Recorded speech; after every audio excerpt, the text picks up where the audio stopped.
Streamer.Bot supports several streaming platforms, one of which is YouTube. If you don't use this platform, you can hide its tab by right-clicking on the tab header and unchecking this checkbox.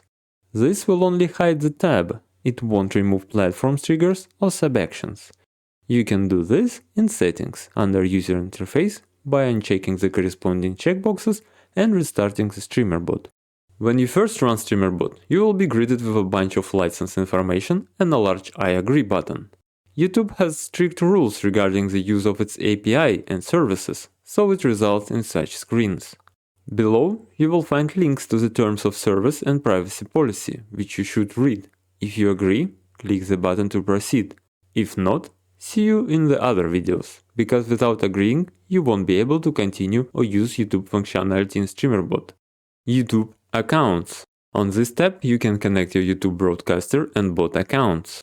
You can use the broadcaster account for both, but it doesn't make much sense, because everything the bot account can do, the broadcaster account can do as well. Only the broadcaster account is required to access platform functionality in Streamer.Bot. Here you can see controls related to the broadcaster account.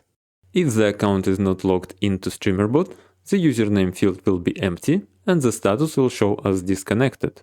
Sign in with Google opens the authorization page on Google in your default browser.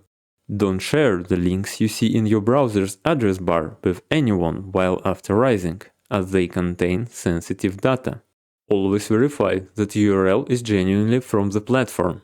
While I'm not aware of any cases where someone tried to attempt a phishing attack using Streamer.Bot, it's better to be safe than sorry. We live in the wild times. If you are not logged in, you will need to log in first. If you are logged in using a non-default browser, you can simply copy this link to your desired browser and it will authorize Streamer.Bot there. You have 60 seconds to complete the authorization process. During this time, Streamer.Bot runs a special response server on your machine and waits for a callback from the platform. If this time limit is exceeded, Streamer.Bot will display an error indicating it did not receive a response in time. If you try to continue after the timeout, it will not work and you will need to restart the process. On the authorization page, you will find links to the terms of service and privacy policy if you need them again.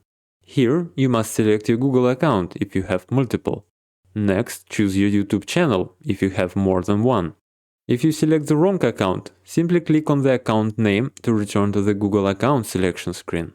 Once you've selected the correct account, click Continue to proceed. On this page, you will see what Streamer.Bot requests from your account and what it will be able to do on the platform on your behalf. Although it's possible to leave some checkboxes unchecked, you must select all of them.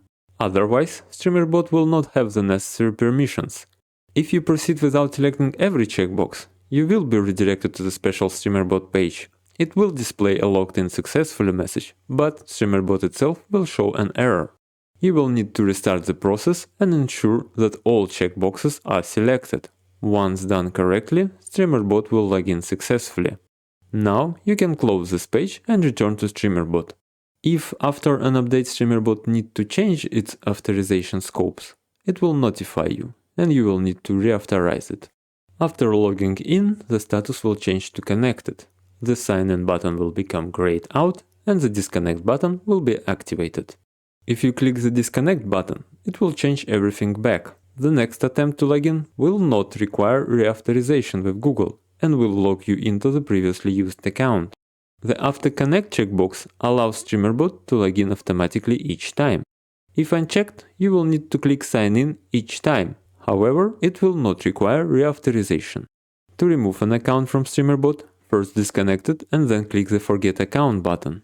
This will allow you to use different account or reauthorize the previous one. The same logic applies to the bot account. On YouTube, there is no bot account like on other platforms. It's just another regular YouTube account.